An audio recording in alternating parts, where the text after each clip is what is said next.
ಪರ್ವತಗಳ ನಡುವೆ ಶಾಂತವಾಗಿ ನಿಧಾನವಾಗಿ ಹರಿಯುತ್ತಿತ್ತು ಆ ನದಿ. ಸಮುದ್ರ ಸೇರಲು ಹೋಗುತ್ತಿರುವನೆಂಬ ಯಾವ ತವಕ ತಲ್ಲಣಗಳೂ ಅಲ್ಲಿರಲಿಲ್ಲ.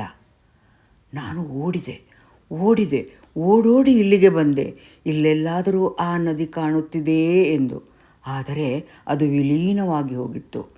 ಯಾರೋ ನನ್ನನ್ನು ಕೂಗುತ್ತಿರುವಂತೆ ನನಗನಿಸಿತು. ನಾನು ತಿರುಗಿ ನೋಡಿದೆ. ಅಲ್ಲಿ ಮಕ್ಕಳು ಆಟವಾಡುತ್ತಿದ್ದರು. ಅವರಿಗೆ ನನ್ನ ಆಗಮನದ ಗಮನವೇ ಇದ್ದಂತಿರಲಿಲ್ಲ. ಸಮುದ್ರ ಸೇರಿದ ನದಿಯೇನಾದರೂ ನನ್ನನ್ನು ಕೂಗಿತಾ? ಇಲ್ಲ, ನದಿಯ ಅಸ್ತಿತ್ವವೇ ಇಲ್ಲಿ ಇಲ್ಲ. ತೆರೆಗಳು, ಈ ಸಮುದ್ರದ ತೆರೆಗಳು ಕೂಗಿತಾ ನನ್ನನ್ನು? ಇಲ್ಲವೇ ಇಲ್ಲ. ಮಕ್ಕಳೊಡನೆ ಆಟವಾಡುವುದರಲ್ಲೇ ಮಗ್ನವಾಗಿವೆ ಈ ತೆರೆಗಳು. ಮತ್ತೆ ಯಾರು ನನ್ನನ್ನು ಕೂಗಿದರು? ಓ, ಅಲ್ಲಿ ನೋಡಿ, ದಿಗಂತದಂಚಿನಲ್ಲಿ ತನ್ನ ಹೊಂಬಣ್ಣವನ್ನು ಕಳೆದುಕೊಳ್ಳುತ್ತಾ ಮನೆಯತ್ತ ಹೊರಟಿರುವ ಸೂರ್ಯ, ಅವನೇ ನನ್ನನ್ನು ಕೂಗುತ್ತಿದ್ದಾನೆ. 1 ನಿಮಿಷ ನಿನ್ನೊಡನೆ ಮಾತನಾಡುವುದಿದೆ ಎಂದು ಅಂಗೈಯಲ್ಲೇ ಬಂದು ಕುಳಿತಿರುವ, ಮತ್ತೆ ಸಿಗೋಣ ನಾಳೆ ಎಂದು ಪಿಸುದನಿಯಲ್ಲಿ ಹೇಳಿರುವ ನಮ್ಮ ದೇವರು, ನಮ್ಮ ಜೀವಾಧಾರಕ ಸೂರ್ಯದೇವ.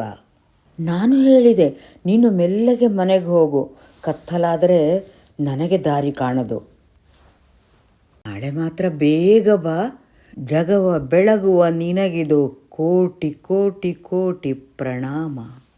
ಪ್ರಿಯ ವೀಕ್ಷಕರೇ, ಹೆಜ್ಜೆಯೂರುವ ಕಾಲುಗಳಿಗೆ ಮುತ್ತಿಕ್ಕುವ ಅಲೆಗಳೊಂದಿಗೆ, ಹೊಂಬಣ್ಣದೊಂದಿಗೆ ನಮ್ಮ ಅಂಗೈ ಸೇರಿ ಆಶೀರ್ವದಿಸುವ ಆದಿತ್ಯ ದೇವನೊಂದಿಗೆ ಈ ಮರಳ ಮೇಲೆ ಹೆಜ್ಜೆ ಹಾಕುತ್ತಾ ನಡೆಯುವುದಕ್ಕೆ ನಿಮಗೂ ಇಷ್ಟವಾಗುತ್ತಾ?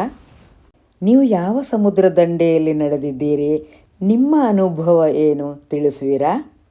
ಇಷ್ಟು ಹೊತ್ತು ನನ್ನ ಈ ಭಾವಲಹರಿಯನ್ನು ಆಲಿಸಿದ್ದಕ್ಕಾಗಿ, ವಿಡಿಯೋ ವೀಕ್ಷಿಸಿದ್ದಕ್ಕಾಗಿ ಧನ್ಯವಾದಗಳು. Thank you. ನಮಸ್ಕಾರ. ನಾನು ಲೀಲಾ ಮಣ್ಣಾಲ.